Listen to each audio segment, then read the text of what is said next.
महत्वपूर्ण 15 क्वेश्चन मैं आपको बताता हूं जो एग्जाम में सबसे ज्यादा पूछे जाते हैं, समझिएगा बहुत ही अच्छे तरह से। ठीक है प्यारे दोस्तों, एक एक क्वेश्चन आपके लिए महत्वपूर्ण होगा, आसानी से समझते रहिएगा, लिखते रहिएगा। सबसे पहली बात अगर मैं करता हूं, मिस्टर ओनियन के नाम से किसे जानते हैं? आंसर करिए।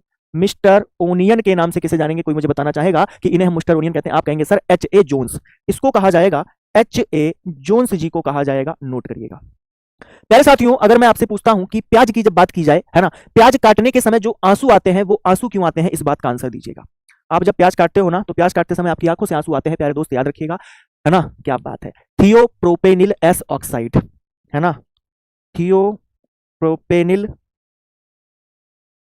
याद रख पाओगे? बहुत आसान सा तो है ना। क्या लिखेंगे? फिर से बताता हूं, थियोप्रोपेनिल एस ऑक्साइड, एस ऑक्साइड। क्या बात समझ में आई सभी लोगों को? जल्दी से बताइएगा। क्या बात है, बहुत बढ़िया। अगर मैं बात करता हूं तो आप कहेंगे सर प्याज का जो संबंध है वो गुलाबी क्रांति से होता है। इससे होगा गुलाबी क्रांति, यानी कि पिंक रेवोल्यूशन। भैया लाल क्रांति से होगा या गुलाबी क्रांति से? है भाई, झींगा और प्याज दोनों से संबंध होता है प्यारे दोस्त, याद रखिएगा। प्याज एक डे न्यूट्रल प्लांट है या फिर आपका दीर्घ दिवस प्रधान है? मतलब जल्दी से बताइएगा। डे न्यूट्रल होगा क्या? आप कहेंगे सर डे न्यूट्रल प्लांट तो ये नहीं होगा, है ना। ये आपका कैसा होगा? लॉन्ग डे प्लांट होगा। क्या बात है, LDP लिखेंगे, यानी कि लॉन्ग डे प्लांट लिख देना, याद कर लीजिएगा। और भारत कुल विश्व का 12% प्याज निर्यात करता है। अगर मैं भारत की बात करता हूं, भारत कुल विश्व का कितने प्रतिशत निर्यात करेगा? आप कहेंगे सर 12% निर्यात करता है, नोट कर लीजिएगा।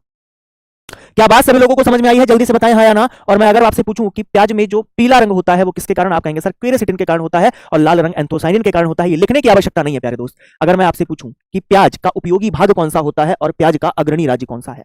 देखिए, उपयोगी भाग की अगर मैं बात करता हूं तो उपयोगी भाग तो आप सभी लोग जानते हैं सर, इसका तो हम क्या करते हैं, शल्ककंद या फिर बल्ब, ठीक है ना, क्या वल्ब। और अगर आपसे पूछा जाए सबसे ज्यादा कहां पर होगा, आप कहेंगे गुरुजी ये तो महाराष्ट्र में होता है।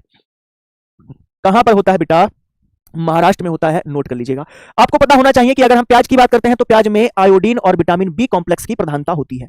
प्याज से आपको क्या मिल जाएगा? आयोडीन मिलेगा जो कि घेंघा रोग होने से बचाएगा, और इसमें भैया बी कॉम्प्लेक्स होता है, कौन सा? विटामिन का, ठीक है ना, कौन सा? विटामिन बी का कॉम्प्लेक्स होता है, याद रखिएगा।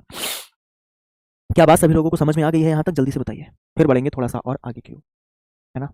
प्यारे साथियों, अगर हम प्याज की बात करते हैं, प्याज प्रोटेंड्री, प्याज में क्या पाई जाती है? प्रोटेंड्री पाई जाती है। आगे मैं समझाऊंगा आपको जहां पर क्वेश्चन आएगा। प्यारे दोस्त एक बात समझिएगा, अगर मैं प्याज की जलवायु के लिए बात करता हूं कि प्याज में किस तरीके की जलवायु आपको चाहिए होगी प्याज के उत्पादन के लिए, तब आप मुझे क्या बताएंगे, है ना।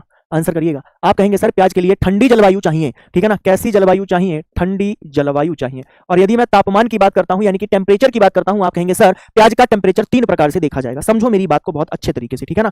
3 प्रकार से टेम्परेचर देखा जाएगा, मैं लिखूंगा नहीं, लिखेंगे आप। वृद्धि के लिए लिखिएगा 15 से 20, ठीक है ना, वृद्धि के लिए 15 से 20 हो जाएगा, पहली बात। अगर शल्ककंद के निर्माण की बात होगी तो प्यारे दोस्तों आप कहेंगे 20 से 25 डिग्री सेंटीग्रेड होगा। और यदि मैं बात कर दूं किसकी? पुष्पन के समय, यानी कि फ्लावरिंग के समय पर, आप कहेंगे गुरुजी 10 से 12 डिग्री सेंटीग्रेड चाहिए।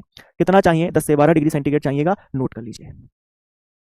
यदि आपसे पूछा जाए कि प्याज के